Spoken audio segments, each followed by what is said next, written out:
الرحمن الرحيم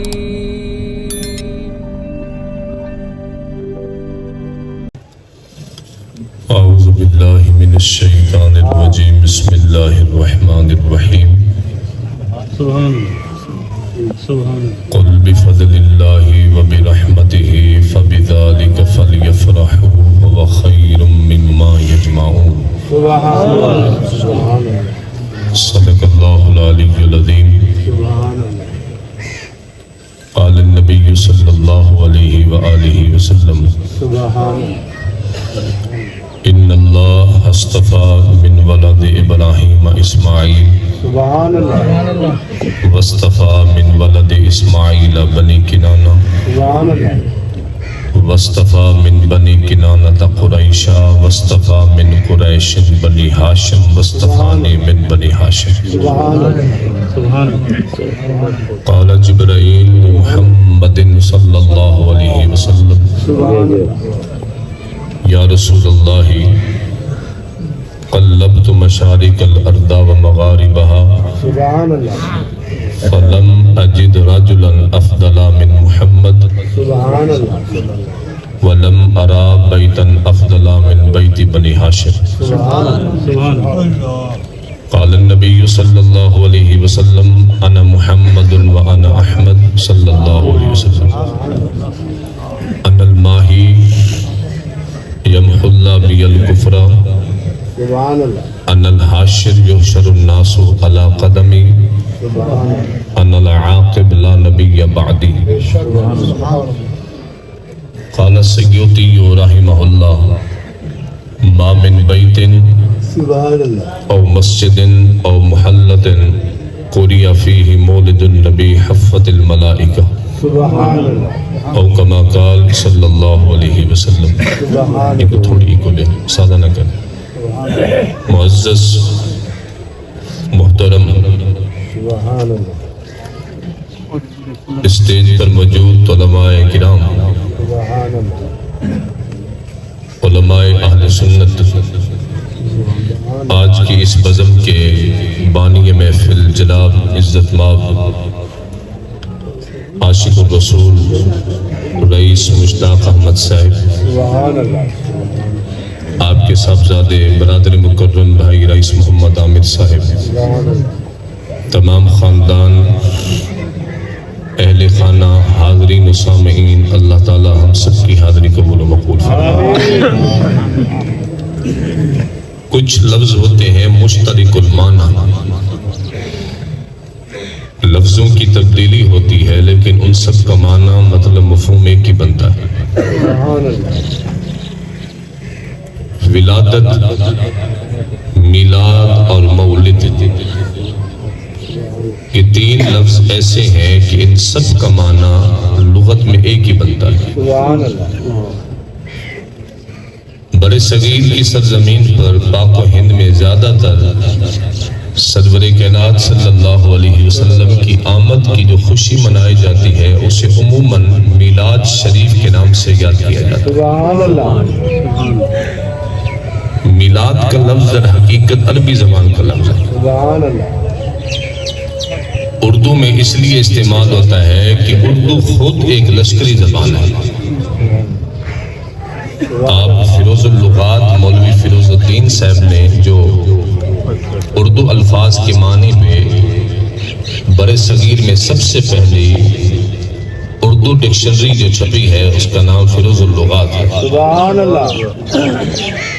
فیروز اللغات کے اندر اگر آپ اٹھائیں تو اردو کا معنی آپ کو ملے گا لشکر، لشکری زبان، کیونکہ اس میں ہندی، فارسی، عربی کئی زبانوں کا مجموعہ ہے. میلاد کا اصل لفظ ہے عربی زبان کا. یہ برِ صغیر پاک و ہند میں مشہور ہے. جہاں تک ہے عرب کی سرزمین کا معاملہ تو وہاں جو لفظ مشہور ہے اس کا نام ہے مولد. آپ مولد النبی کہیں یا مولد الرسول. عربی جتنی کتب ہیں سرور کائنات کے میلاد پہ لکھی ہوئی ان سب میں زیادہ تر الفاظ مولد النبی استعمال ہوتے ہیں. اب اس کے بھی دو معنی ہیں۔ مولد مضربن کے وزن پہ ہے، جیسے مسجدن، یہ ظرف کا صیغہ ہے جس کی دو حالتیں ہوتی ہیں، ظرف مکان اور ظرف زمان۔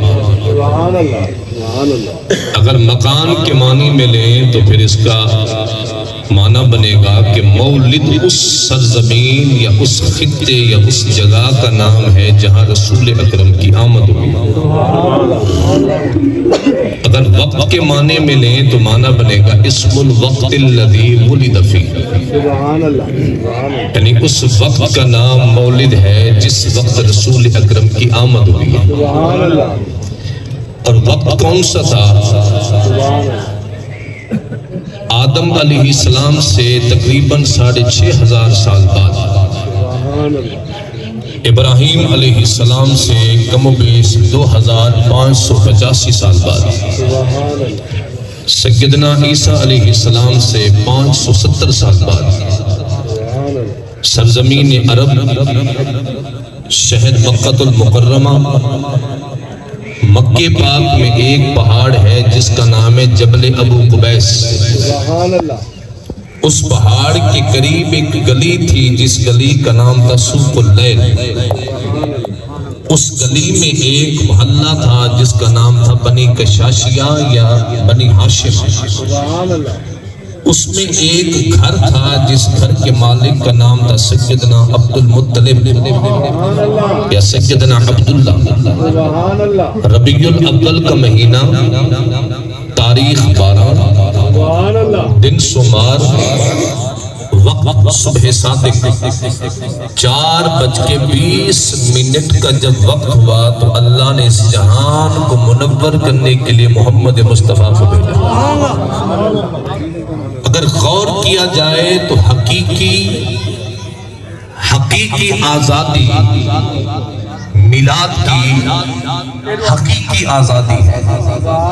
جہان کو یہ خبر نہ تھی کہ بیت اللہ خانہ خدا ہے، یہ خبر نہ تھی کہ ماں کے قدموں تلے جنت ہے، اس کا علم نہ تھا کہ باپ کی رضا میں اللہ کی رضا ہے، اس کی خبر نہ تھی کہ بیٹی اللہ کی رحمت ہے۔ پانی بھرنے کی باری پر، گھوڑے کی دوڑ پر، اونٹ کی رفتار پر، حسب پر، نسب پر انسان کی گردن کاٹ رہا ہے، ماں کو بھرے بازار میں بیچا جا رہا ہے، باپ کے گلے میں رسی ڈال کر گلیوں میں گھسیٹا جا رہا ہے، بیٹی کو اپنا باپ گلا گھونٹ کر یا مٹی میں دبا کر قتل کر رہا ہے۔ شراب پر، جوے پر، بدکاری پر، سود پر دنیا فخر کرتی ہے۔ انسان کو انسان ہونے کا سلیقہ نہیں، انسان انسانیت کی دہلیز سے گر کر گمراہی، کفر کے عمیق گڑھے میں جا پڑا ہے۔ کسی کو اللہ کی پہچان نہیں، معرفت نہیں، اور مجبور کی مجبوری کا احساس نہیں، مظلوم کی مظلومیت کا احساس نہیں، بیوہ کے دکھ درد کا احساس نہیں۔ جب زمین کانپی، عرش لرزا اور بیواؤں، مسکینوں، یتیموں نے آہیں بلند کی تو اللہ کی رحمت کو جوش آیا۔ اللہ نے اس جہان کو منور کرنے کے لیے، اپنی ذات کی معرفت کے لیے، اپنی ذات کی محبت کے لیے، یہ بتانے کے لیے کہ ماں کے قدموں تلے جنت ہے، یہ بتانے کے لیے کہ باپ کی رضا میں اللہ کی رضا ہے، یہ بتانے کے لیے کہ بیٹی اللہ کی رحمت ہے۔ انسان کی گردن کاٹنے کے لیے نہیں، انسان کے سہارے کے لیے بنایا گیا۔ اور بیت اللہ بتخانہ نہیں، خانہ خدا ہے۔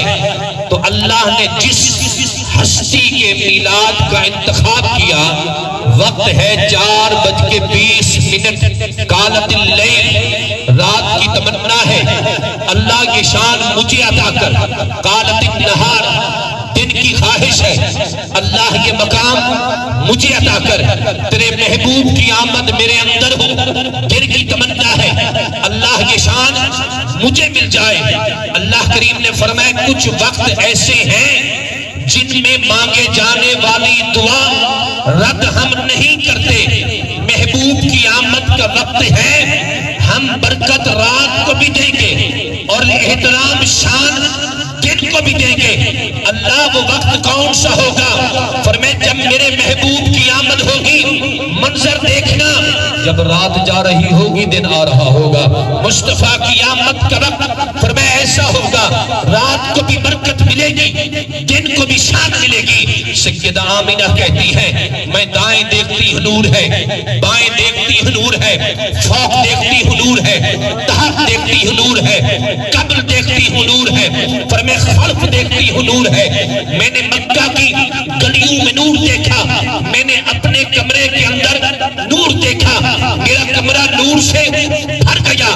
فرمائے انی انظر الی النجوم تدنو حتی تکانا لیا. فرمائے میں دیکھتی ہوں مصطفیٰ کی ولادت کے وقت آسمان کے ستارے ٹوٹ ٹوٹ کے میرے گھر کی چھت پہ گر رہے ہیں. فرمائے عالم یہ تھا، میں نے ایک نورانی چہرے والی خاتون کو دیکھا، پوچھا مسبوقی تیرا نام کیا ہے؟ اس نے کہا جناب آسیہ. ایک اور عورت دیکھی، میں نے پوچھا تیرا نام کیا ہے؟ اس نے کہا میں جناب عیسیٰ کی ماں جناب مریم ہوں. فرمایا پھر میں نے کتار دیکھی نورانی چہرے والی خاتونوں کی، میں نے پوچھا ان کا نام کیا ہے؟ فرمایا یہ ساری جنت کی حوریں ہیں. میں نے کہا آنے کا سبب، فرمایا جنت کی ساری حوریں محمد کریم کی زیارت کے لیے آئی ہوئی ہیں. مصطفیٰ جان رحمت کو آواز کھول، مصطفیٰ جان رحمت کی آمد کا وقت ہے. فرمایا میں نے غیب سے آواز سنی، سمعت ندا فاذا وقع فسمیہ محمدا. اے آمینہ دنیا کا دستور ہے جب کوئی بچہ پیدا ہو کسی کا نام باپ رکھے، کسی کا نام ماں رکھے، کسی کا نام قوم کا بڑا رکھے. آمینہ خبردار ان کا کام کوئی نہ رکھے. فاذا وقع فسمیہ محمدا. جب ان کی آمد ہو جائے ان کا نام خود خدا محمد رکھ رہا ہے. ان اسمہ فی الانجیل احمد، ان اسمہ فی التوراۃ احمد، ان اسمہ فی الزبور احمد، ان اسمہ فی القرآن محمد. ہم نے ان کو انجیل میں احمد کہا ہے، تورات میں ان کو احمد کہا ہے، زبور میں ان کو احمد کہا ہے، اور قرآن میں ان کا نام محمد رکھ رہے ہیں. یحمدہ اہل السماء و اہل الارض. فرمائے زمین و آسمان کی ہر شے انہی کی گیت گائے گی، خود خدا بھی محمد کی ذات میں درود و سلام بھیجے گا. فرمائے یہ ہے، پوچھا جاتا ہے بھئی میں چند دن پہلے رحیم یار خان کے قریب تقریر کرنے جا رہا تھا، مجھے کسی سے اختلاف نہیں، اور یہ وقت تو اختلاف کا نہیں. جب امت مسلمہ کے بچوں کی گردنیں کاٹی جا رہی ہوں، امت مسلمہ کا خون بہایا جا رہا ہو، تو شاید یہ اختلاف کا وقت نہیں ہے. ہمیں یکجا ہونے کا وقت ہے، متحد ہونے کا وقت ہے، ایک حص میں کھڑے ہونے کا وقت ہے. اے خاصائے خاصان رسول وقت دعا ہے، امت پہ تیری آ کے عجب وقت پڑا ہے. جو دین بڑی شان سے نکلا تھا وطن سے، پردیس میں وہ آج غریب الغربا ہے. جس دین کے مدعو تھے کبھی کیسر و کسرا، اس دین کی مجالس میں نہ بتی نہ دیا ہے. فریاد ہے کشتیے امت کے نگہباں، بیڑا یہ تباہی کے قریب آن کھڑا ہے. کوئی عربی نہ کہے، اجمی نہ کہے، ہندی نہ کہے، سندھی نہ کہے، گنگا نہ کہے، زبان والا نہ کہے کہ یہ میری جنگ نہیں، یہ پورے اسلام کی جنگ ہے، امت مسلمہ کی جنگ ہے. اور آنکھیں کھولیں امت کے لوگوں، اپنے آپ کو جہاد سے پیچھے نہ رکھو. مصطفیٰ جان رحمت جب مٹھی بھر غلام تھے 313 ہزاروں سے لڑ گئے، پھر خدا نے نصرت بھی کی. 1000 نہیں، 2000 نہیں، 3000 نہیں، خدا نے 5000 فرشتے بھیجے. اور پھر خدا مدد ان کی نہیں کرتا جو گھر میں دم دبا کے بیٹھے رہتے ہیں، خدا مدد ان کی نہیں کرتا جو بیان بازی سے کام چلاتے ہیں، خدا مدد ان کی نہیں کرتا جو مذمت کر دینے پہ کافی سمجھتے ہیں، خدا مدد ان کی نہیں کرتا جو بزدلی دکھاتے ہیں. خدا تو مدد ان کی کرتا ہے جو ٹوٹی ہوئی تلوار لے کر میدان جنگ میں چلے جائیں، پھر ٹوٹی ہوئی تلوار لڑنے کے قابل نہ ہو، پھر وہ التجا لے کر آئیں بارگاہ مصطفیٰ میں. آقا میری تلوار تو نہیں کہ میں کافر سے جنگ کروں. حضور پھر کھجور کی چھڑی اٹھائیں، پر میں قاتل بہادہ یا اکاشا گھبراؤ نہیں، اسی سے جنگ کرو. پر میں بس میرا اٹھانا تھا، تھمانا تھا. خدا نے کھجور کی چھڑی کو بھی تلوار بنا دیا تھا، خدا نے کھجور کی چھڑی کو بھی تلوار تلوار بنا دیا تھا۔ اقبال نے کہا کافر ہو تو کرتا ہے شمشیر پہ بھروسہ، مومن ہو تو بے تیغ بھی لڑتا ہے سپاہی۔ ارے حقیقت اگر جب میں نہیں کہہ رہا، محمد بن قاسم نے کہا تھا، فرمایا جب غیرت جواب دے جائے نا تو تلواریں جہاد کے لیے نہیں اٹھتی، رقص کے لیے اٹھتی ہے، تلواریں ناچنے کے لیے اٹھتی ہے، تلواریں بھنگڑے کے لیے اٹھتی ہے۔ اگر ایمان سلامت ہو تو 313 مٹھی بھر جا کے ارے کفر سے ٹکرا جاتے ہیں۔ پھر حضور منڈیر پہ بیٹھ کر کہتے ہیں اللہم ان تہلک ہذہ العصابہ لم توبت فی الارض ابدا۔ اللہ اگر میرے مٹھی بھر غلام شکست کھا گئے، میں نیاز کی بات کرتا ہوں قیامت تک تیرا نام لینے والا کوئی نہیں ہوگا۔ اللہ میرے غلاموں کو فتح عطا کر، میرے غلاموں کو فتح عطا کر، میرے غلاموں کو فتح عطا کر۔ پر میں حضور اتنا روتے کہ چادر سر سے جھلک کر کاندھے پہ آ جاتی، کاندھے سے کمر پہ آ جاتی۔ صدیق اکبر کہتے کف کف یا رسول اللہ، حضور کافی ہے یہی۔ پر میں جب آخری بات میں نے کہا، آپ نے کہا ابشر یا ابا بکر قد آتاکم نصر اللہ ھذا جبرائیل آخذ بعنان فرسہ۔ پر میں ابو بکر مبارک ہو، خدا نے تمہاری مدد کے لیے فرشتوں کا لشکر روانہ کر دیا ہے۔ یہ دیکھو جبرائیل آئے ہیں، آج سارے خاموش مجرم بن کے بیٹھے ہیں۔ مسلم دنیا کے حکمران شراب کے نشے میں دھت ہے، بدماشیوں میں دھت ہے، مسلم امہ کا خون بہایا جا رہا ہے۔ اگر آپ کو درد ہو اس بات کا، ذرا ان بچوں کے دیکھیں جن کی باپ کی گردن کٹی ہے، بیٹا سینے پہ سر رکھ کے رو رہا ہے، جس کے باپ کا لاشا تڑپ رہا ہے اور وہ لت پت خون میں وہاں فلسطین کی سرزمین پر آنسو بہا رہا ہے۔ کیا آپ بھوکے کو یہ کہہ دیں کہ اللہ تیرا بھلا کرے؟ آپ کے یہ کہہ دینے سے کیا اس کی بھوک مٹ جائے گی؟ آپ زخم والوں کو کہیں اللہ تجھے شفا دے تو کیا اس کے زخم بھر جائیں گے؟ کیا ننگے کو یہ کہہ دینا کہ اللہ تیرا بھلا کرے، کیا اس کا تن چھپ جائے گا؟ یہ کہہ دینا اللہ تیری مشکل آسان کرے تو کیا اس کی مشکل ٹل جائے گی؟ ارے اللہ پہ بھروسہ کرنا ہے تو پہلے زخموں پہ برہم رکھو، بھوکے کو کھانا کھلاؤ، ننگے کو کپڑا پہناؤ، مظلوم کی مدد کرو، پھر مجبور کے حق میں کھڑے ہو جاؤ۔ پھر دیکھو اتباد کمر کیوں ڈرتا ہے، پھر دیکھ خدا کیا کرتا ہے۔ پھر دیکھنا مسلم دنیا جو اپنا وقار بھول چکی ہے۔ خدا کی قسم مجھے توجہ ہے آپ کی، بس کوئی بات نہیں، آج حضور کے میلاد کے صدقے یہی خطاب سن لے آپ، کوئی بات نہیں ہے، میلاد پوری زندگی پڑھتے رہے ہیں، پوری زندگی پڑھتے رہیں گے۔ اب مسلم دنیا کا خون بہ رہا ہو لیکن میں پیسے بٹورنے، آپ پیسے بٹورنے کے چکر میں ہو، اپنے مسلک کے جھگڑے نہ چھوڑے، سیاست کے جھگڑے نہ چھوڑے، ڈوب جرنے کا مقام ہے۔ ارے مجھے تو سلطان ایوبی کی بات یاد ہے، جب فلسطین پہ حملہ کرنے کے لیے گئے نا، ساری عیسائی قوت اکٹھی ہو گئی اور یہاں 1000 کی تعداد تھی تو وہاں 10,000 کی۔ مشیروں نے کہا حضرت لشکر بہت زیادہ ہے، حملہ کیا تو ہم شکست کھا جائیں گے۔ اور سنو ان حکمرانوں کو بھی بتاؤ، ان بٹیروں کو بھی بتاؤ، ان اسباب پہ قابض کو بھی بتاؤ۔ سلطان ایوبی نے کہا اسی دن کا تو محمد نبی کا غلام انتظار کر رہا تھا۔ انہوں نے کہا پتہ کیا ہے؟ انہوں نے کہا ان سب کو ڈھونڈ ڈھونڈ کے کہاں میں مارتا، خدا نے سب کو اکٹھا کر دیا ہے۔ آج دیکھنا مصطفیٰ جان رحمت کا غلام مجھ سے کوئی گفتگو کرنا چاہے جہاد پر، میں 400 قرآن کی آیاتیں پیش کروں گا۔ اللہ فرماتے ہیں راہ خدا میں جہاد کرو، راہ خدا میں جہاد کرو، راہ خدا میں جہاد کرو، راہ خدا میں جہاد کرو، راہ خدا میں جہاد کرو۔ 400 قرآن کی آیاتیں ہیں۔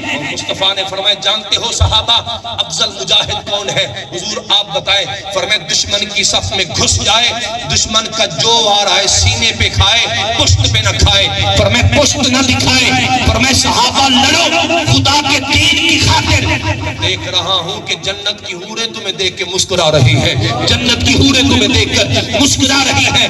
میں کہاں جاؤں، کس سے کہوں، کس کو پکاروں، کس سے فریاد کروں؟ میرے پاس تو فقط یہی آواز ہے، میرے پاس اٹھنے والے ہاتھ ہیں۔ خدا کی قسم اگر خدا مجھے طاقت دیتا میں انتظار نہ کرتا کسی مظلوم کی چیخ کو سن کر، کسی مجبور کی چیخ کو سن کر، کسی کو خون کو دیکھ کر، کسی کی خون کی ہولی کو دیکھ کر۔ اگر آپ نہیں بولتے، آپ نہیں بولتے تو سارے مجرم ہو، میں بھی مجرم ہوں، آپ اپنی آواز بلند نہیں کرتے آپ بھی مجرم ہیں۔ آپ جانتے جب حضرت صالح کی اونٹنی کو قتل کیا گیا، قتل کرنے والے 100 آدمی نہیں تھے، 1000 نہیں تھے، 4 آدمی تھے جنہوں نے حضرت صالح کی اونٹنی کی توہین کی تھی، لیکن خدا نے جب عذاب دیا تو ساری قوم کو دیا تھا۔ آپ جانتے ہیں فرشتوں نے عرض کی مولا یہ تو سارے مجرم نہیں ہیں، فرمایا یہ سارے مجرم ہیں۔ مولا وجہ کیوں؟ فرمایا ظلم دے کر یہ خاموش کیوں رہے ہوئے تھے؟ اگر یہ حق تھا یہ زبان کھولتے، آواز بلند کرتے، اپنے جھگڑے مٹا کر مسلم دنیا کی۔ خدا کی قسم میں نے وہ منظر دیکھا ہے جب فلسطین کا ایک بچہ دکھا رہے فیڈر اور نیچے لکھا ہے کاش حضرت عمر ہوتے مجھے دودھ پلاتے، کاش حضرت عمر ہوتے مجھے پانی پلاتے۔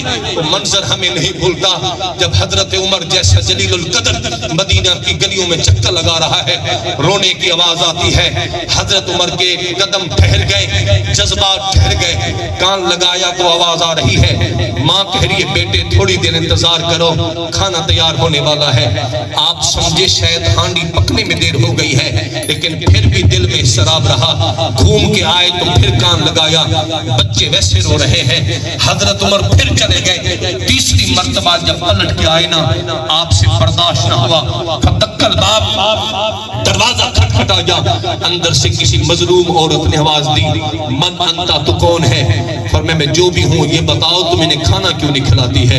اس نے کہا میرے بھائی پوچھنے والے نہ یہ ظالم ہانڈی پکتی ہے نہ یہ ظالم بچے سوتے ہیں۔ آپ نے پوچھا ہانڈی کیوں نہیں پکتی؟ انہوں نے کہا میں نے پانی میں ہانڈی کے اندر پتھر ڈال رکھے ہیں، خدا کی قسم پکنے کی کوئی چیز نہیں، پانی تو ابلتا ہے لیکن پتھر نہیں گلتے، اور ان کو اتنا بھوک نے ستایا ہے، کئی دن سے بھوکے ہیں، بھوک ان کو سونے نہیں دیتی۔ حضرت عمر کے پاؤں کے نیچے سے زمین نکل گئی کہ میں حضور کا غلام ہوں اور حضور کی امت کے بچے بھوک سے مر رہے ہوں، عمر خدا کو کیا حساب دو گے؟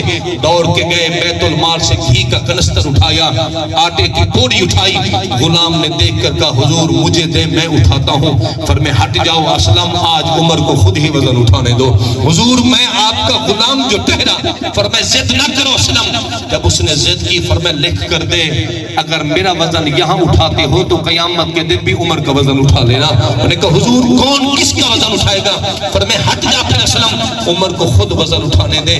وقت کا خلیفہ کاندھے پہ آٹے کی بوری لاد کے آ رہا ہے، ہاتھ میں گھی کا کنستر ہے، جلدی سے گئے، فرمایا میری بہن تو آٹا گوندھ میں جب تک لکڑیاں چن کے لاتا ہوں۔ آپ لکڑیاں چن کے لائے، فرمایا تو روٹی پکا میں ہانڈی چڑھاتا ہوں۔ وہ روٹیاں پکاتی رہی، حضرت عمر ہانڈی چڑھاتے رہے، جب آگ بجھتی پھونکے مارتے دھواں آپ کی داڑھی سے نکلتا تھا۔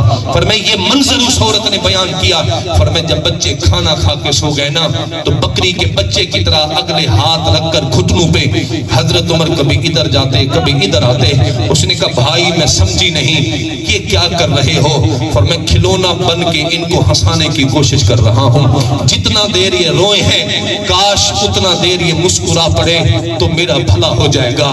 فرمایا بچے سو گئے تو آپ نے کہا میری بہن ایک بات کہوں تو مانو گی؟ اس نے کہا تو میرا محسن ہے حکم تو کر۔ اس نے کہا کچھ نہ کرنا عمر کو معاف کر دینا۔ انہوں نے کہا عمر کو معاف کر دوں، وقت کا حکمران ہے، اسے خبر نہیں میرے بچوں کی بھوک کا احساس نہیں۔ جب اس نے غصہ دکھایا نا پوچھا اتنا سفارش کیوں کرتے ہو عمر تیرا لگتا کیا ہے؟ اس نے کہا عمر کوئی نہیں، عمر تیری نگاہوں کے سامنے کھڑا ہوا ہے۔ ارے یہ حکمرانی تھی جہاں بھیڑ کے بچے کو ڈر نہیں ہوتا تھا، فرمایا دریا کے کنارے پر پانی پیتے کہ مجھے شیر کھا جائے گا، اگر بوڑھی عورت کا تیل گر جاتا ہے حضرت عمر کے پاس پہنچ جاتی ہے مجھے تیل واپس کرو، فرمایا بیت المال سے لو، فرمایا نا عمر مجھے اپنا تیل چاہیے۔ آپ جلال میں اٹھتے ہیں، درہ مارتے ہیں مدینہ کی زمین پر، فرمایا اے زمین اگر جانتی ہے عمر تیرے اوپر انصاف کرتا ہے تو تیل واپس کر۔ فرمایا بس حضرت عمر کا کہنا تھا تیل، زمین نے تیل ابلنا شروع کر دیا۔ ارے جن کے رکے پہ دریائے نیل چل جاتا ہے، ہم کیا کریں گے؟ کیا کریں گے ایسی بزدل قیادت کو؟ کیا کریں گے ایسے بزدل دلوں کو جو مظلوم مسلمانوں کی مدد نہ کر سکے؟ آپ کے گھر پہ جگنے نہ، خدا نہ کرے میرے گھر کے بچے کو ہونا بخار، میں کہہ دوں گا صبر کرو، صبر نہیں ہوتا۔ دل ناشاد کا درد دل ناشاد ہی جانے، اولاد کا درد کوئی صاحب اولاد ہی جانے۔ ان سے پوچھو جن کی گردنیں کٹی ہیں، ان سے پوچھو جن کے خون کے لاشیں بکھ رہے ہیں۔ ابھی تو میں نے خبر پڑھی کہ اسرائیل نے پھر پانی بھی غزہ کا بند کر دیا ہے، یعنی کربلا کا منظر ہے، کربلا کا منظر پیش ہو رہا ہے۔ اور میں داڑھی رکھوں، پگڑی پہنوں، کرسی پہ بیٹھوں، سیاست کو سنبھالوں، کاروبار کو سنبھالوں، حضور کو قیامت کے دن کیا منہ دکھاؤں گا، حضور کی بارگاہ میں کیسے پیش ہوں گا؟ اس لیے میرے بھائیو، جہاد کو غصہ نہ سمجھو، خدا کی قسم میرے مصطفیٰ نے کہا جہاد تو وہ کمال کی شے ہے، فرمائے کوئی دنیا سے جانے کے بعد جنت میں جب پہنچے گا، نبی ہوں گے، ولی ہوں گے، کتب ہوں گے، غوث ہوں گے، فرمائے ما احد يدخل الجنہ ان یتمنى الی یرجع الی الدنیا، فرمائے کوئی جب جنت میں جائے گا واپس آنے کی تمنا نہیں کرے گا، لیکن صحابہ شہید تمنا کرے گا، اللہ مجھے واپس بھیج، مجھے واپس بھیج۔ کیا تمنا کرے گا؟ اللہ مجھے 10 مرتبہ واپس بھیج، میں تیرے نام پہ گردن کٹا کے آ جاؤں، میں تیرے نام پہ گردن کٹا کے آ جاؤں۔ ارے اتنا مقام نہیں سمجھتے کیا؟ شہید جب شہید ہو جائے اسے غسل نہیں دیا جاتا، شہید کو غسل نہیں دیا جاتا، اس کے کپڑے، بھائی جتنا وڈیرا ہونا کپڑے اتار دیے جاتے ہیں، متقی ہو ولی ہو کفن دیا جاتا ہے، شہید کا لباس بھی نہیں اتارا جاتا۔ فرمائے خون میں لت پت بھی ہو نا، فرمائے خون سے رنگین بھی ہو چکا ہو، اللہ فرماتے خبردار اس کے لباس کو نہ اتارنا، اس کے خون کو دھونے کی کوشش بھی نہ کرنا، مولا خون تو ناپاک ہوتا ہے، فرمائے تمہارے خون ناپاک ہوں گے، اس کے خون کو بھی خدا نے پاک کر دیا ہے، خبردار اس کے خون کے قطرے کو کوئی ہاتھ نہ لگائے، خبردار کوئی پانی نہ بہائے۔ مولا یہ کیسا منظر، فرمائے مجھے اس سے اتنی محبت ہو گئی ہے، اسے رنگین جسم میں دفن کر دو، جب قیامت کے دن اٹھے گا تمہارے خون سے بو آتی ہے، اس کے خون سے خوشبو مہک رہی ہوگی۔ شان کیا ہوگی شہید کی، مقام کیا ہوگا، اللہ مجھے پھر بھیج، میں تیری راہ میں گردن کٹا کے آؤں۔ ارے جذبہ جو وہ شاعر پڑھتا ہوں، وہ قوم جو کل تک لڑتی تھی شمشیروں کے ساتھ، آج وہ سینما دیکھتی ہے بیٹھ کے اپنی ہمشیروں کے ساتھ، آج سینما رہ چکے ہیں، آج صرف کرکٹ کا کھیل رہ چکا ہے، ایک ہاتھ میں بلہ ہے، دوسرے ہاتھ میں گیند ہے، اور وہ آپ جانتے ہیں ڈنڈا اٹھانا سنت نہیں تھا، آسے میں جمعہ کے دن تلوار اٹھانا سنت تھی، تلوار اٹھائیں، تلوار اٹھا کے دکھائیں دشمن کو کہ ہم محمد عربی کے غلام ہیں۔ مصطفیٰ اگر کوئی کہنا جہاد ظلم ہے، اور ان کو کیا پتا، میرے آقا نے فرمایا جب جنگ کرو کافر کا بچہ نہ مارو، کافر کی عورت نہ مارو، کافر کا جانور نہ مارو، کافر کا گھاس نہ کاٹو، کافر کی فصل نہ برباد کرو۔ اور یہ بے غیرت تو چھوٹے چھوٹے بچوں کو مار رہے ہیں، خوراک کے اڈوں پہ حملہ کر رہے ہیں، چھوٹے چھوٹے بچوں کے لاشوں کو تڑپا رہے ہیں۔ اور میرے نبی تو وہاں بھی ناراض ہو گئے تھے، ایک کافر عورت میدان جنگ سے دور مری پڑی تھی، میرے مصطفیٰ نے فرمایا تم نے اسے قتل کیوں کیا جو تمہارے مقابلے میں نہیں آئی، تم نے قتل کیوں کیا ہے؟ اللہ اکبر، یہ میرے نبی کی سیرت ہے، یہ میرے نبی کا پیغام امن ہے۔ مجھے کہتے ہیں امن کی بات کرو، میں نے کہا یہ بات بزدل کر سکتا ہے امن کی بات کرنے والا؟ میرے نبی نے 11 سالہ مدنی زندگی میں 27 جنگیں لڑی ہیں، 27 لڑی، بدر لڑی، احد لڑی، خندق لڑی، خیبر لڑی، حنین لڑی۔ ارے کون سی جنگ ہے میرے نبی نے خود تلوار اٹھا کے نہ لڑی ہو؟ اور میں صحابہ تلوار اٹھاؤ، میں دیکھ رہا ہوں کہ خدا نے تمہاری تلوار کے سائے میں جنت کو کھڑا کر دیا ہوا ہے، جنت تمہاری تلواروں کے سائے کے اندر ہے۔ اور میں بات بتانا چاہتا ہوں، آخری بات سن لیجئے، چلو عزیزان گرامی قدر، بدر کا مقام ہے حضرت حنظلہ کا، توجہ ہے آپ کی؟ مجھے لگتا ہے میری باتیں بڑی سخت تھیں، آپ کو پسند نہیں آئی، کوئی بات نہیں، آپ نہیں لیں گے سودا تو میرا کہیں بک جائے گا، لیکن میں درد دل بیان کر رہا ہوں، خدا کی قسم وہ منظر دیکھنے والے ہیں، میں کہتا ہوں وہ دل خراش منظر ہے، یہ نہ کہو کہ وہ عربی ہے وہ فلسطینی ہے، انما المؤمنون اخوہ، اللہ نے مومنوں کو بھائی بنا دیا ہے، فرمایا مومن ایک جسم کی طرح ہے، اور ایسا درد رکھو جیسے آنکھ رکھتی ہے، اگر درد گھٹنے پہ بھی ہو نہ روتی آنکھ ہے، اگر تکلیف بازو پہ ہو تو روتی آنکھ ہے، تکلیف پیٹ میں بھی ہو تو روتی آنکھ ہے، یہ سارے جسم کی ہم درد ہوتی ہے، ہم درد بن کے رہو اس طرح جیسے محمد بن قاسم سلطان ٹیپو نے شہادت کے وقت کہا تھا جہان والوں سن لو، شیر کی ایک دن کی زندگی گیدڑ کی 100 سالہ زندگی سے بہتر ہے، اور شیر کی وہ زندگی تھی کہاں جائیں کس کا منہ تکیں۔ بس آخری بات سن لیجئے، حضرت حنظلہ کا شادی کا پہلے دن ہے، دلہن کے ساتھ بیٹھے ہیں،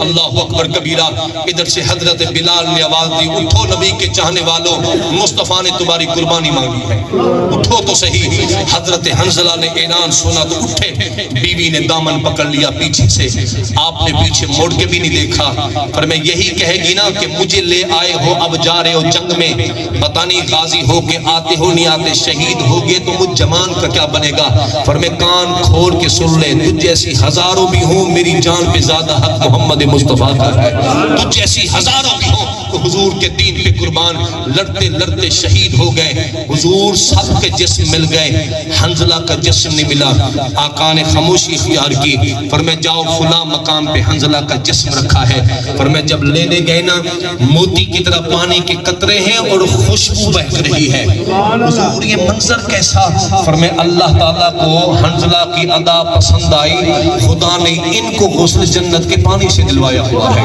یہ منظر تھا حضرت سیدنا حنظلہ کی شہادت کا۔ ایک بات سن لے، چلو آپ تلوار میں تلوار نہیں اٹھا سکتے، بندوق نہیں اٹھا سکتے، کم از کم ان کی مالی مدد تو کر سکتے ہیں نا، دودھ تو دے سکتے ہیں نا، کھانا تو دے سکتے ہیں نا، پیراسیٹامول کی گولیاں تو بھیج سکتے ہیں نا، کم از کم ان کے زخموں کو سینے کے لیے دھاگے تو بھیج سکتے ہیں۔